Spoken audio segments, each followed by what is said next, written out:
Snood, a game developed by David Dobson and released many times over since 1996, with this deluxe edition being distributed by Tri-Synergy in 2008. Snood is one of those titles that was oddly unavoidable for a certain time, especially around the turn of the millennium, and the box certainly goes out of its way to let you know how popular it was, boasting about having over 50 million players. Note that it doesn't say 50 million sold, since it's making this claim based on the estimated number of downloads up to that point. That's because Snood began its life as a freely distributed Macintosh shareware game back in 1996. The man behind it, Mr. David Dobson, programmed computer games as a hobby throughout the 80s and 90s, with the first one he released being Bombs Away.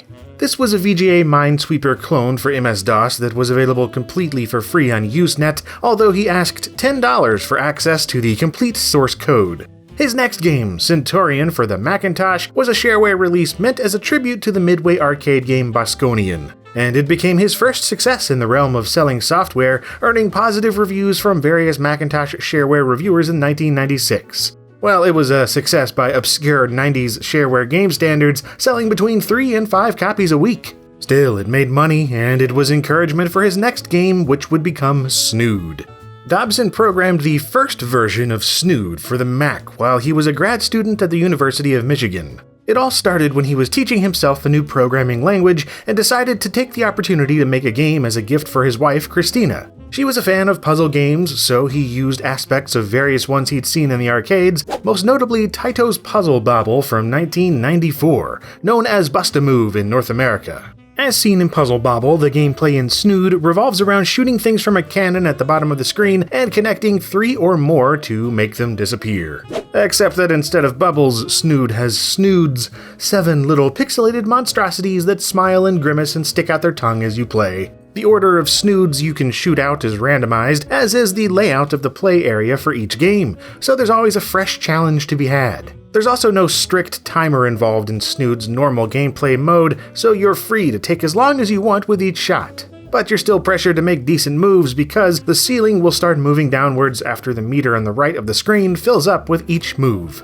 Snood is also a little more forgiving with the collisions than Puzzle Bobble in the sense that each ball isn't as sticky and you can actually shoot them through narrow passages. And finally, bouncing them off the walls is a key part of the experience, not just for show, but sometimes it's the only way to make a certain connection happen to clear a group of snoods before the ceiling crushes you or they go beyond the bottom of the screen. And man, does the aesthetic scream mid-90s Macintosh shareware. The bright primary colors, the MacDraw fill gradients, the odd patterns, the busy backgrounds, the bizarre character designs. It's almost like Osamu Sato meets Kid Pix. I can't help but appreciate it. As for where the title of Snood comes from, Dobson took the name from a friend's fantasy football team called the Snoodtrunions. It wasn't until later that he learned a snood is also a type of hair accessory, as well as an erectile appendage attached to the beak of male turkeys. Still, the name was absurd enough to work, so he released it as shareware on the Michigan University servers, along with a message saying if anyone wanted more features, they could register for $10.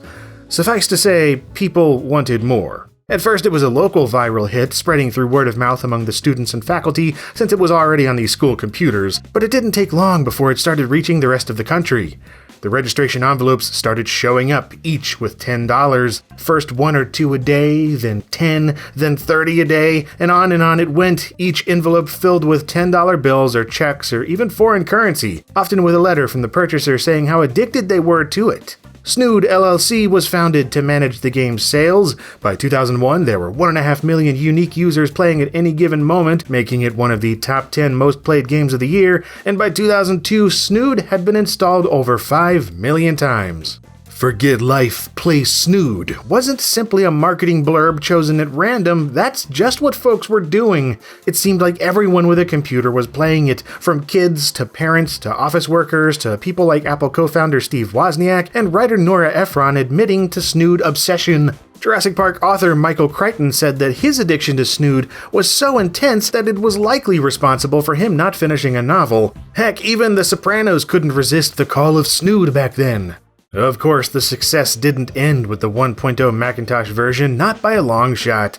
Snood went on to be ported and patched and remade many times over, with frequent updates over the course of the next 2 decades. After reaching 2.0 on the Mac, next up was the MS-DOS release from 1999, a rather unusually late year to put out a new shareware DOS game. Nonetheless, here it is in all its command-line accessible glory. It plays a little faster than the Macintosh version, but other than that, it's still the same basic snood. But it did feature the 2.0 gameplay additions, including Journey and Puzzle modes.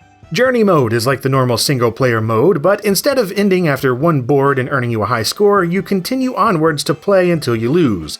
Each time you clear a board, it increases the difficulty to the next highest setting, starting at Child and moving you on up through Easy, Medium, Hard, and Evil.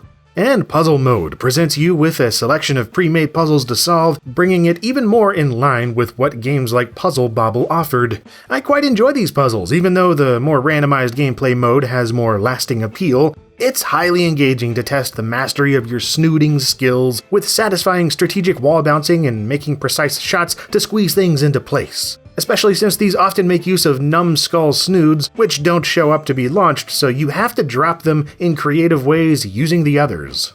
Next up was Snood version 3.0, and this one for Windows XP is probably the one I'm most familiar with. Please. It's not only a great version to play with updated graphics and sounds, but personally it's the first one I played at all. A friend of mine introduced me to it my sophomore year of high school, and I was instantly hooked, wearing out the battery on his laptop in no time. I went home and grabbed it through Real Network's Real Arcade and spent entirely too much time tossing snoods in single-player, puzzle, and journey modes.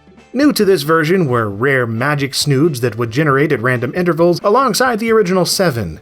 The first is the Stone Snood, which will knock down others in the vicinity of where it lands. Next is the Wildcard Snood, which, as its name implies, will take on the color you need depending on what it touches. And finally, there's the Row Builder Snood. And this one generates a row of snoods horizontally from where it lands, occasionally to irksome results. Furthermore, if you paid for the registered version, you could download new custom puzzle packs and Snood graphics sets, among other things. And dude, on that website, you could even get Snood shirts, hats, and mugs. I still want that mug.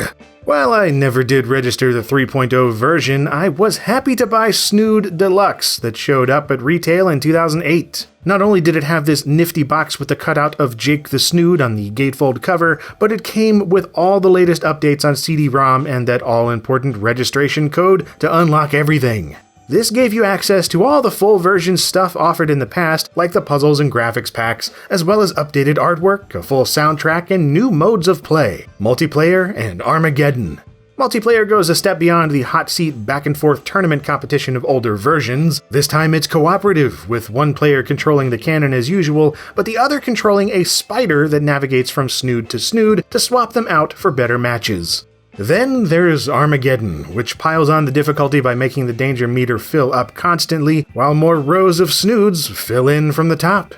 And finally, Deluxe also added the ability to easily create your own snoods, using a process that reminds me of making Nintendo Miis, and also a place to easily make your own custom puzzle sets using the built-in editor. All welcome additions if you ask me, if only because in-game editors always hold a special place in my heart.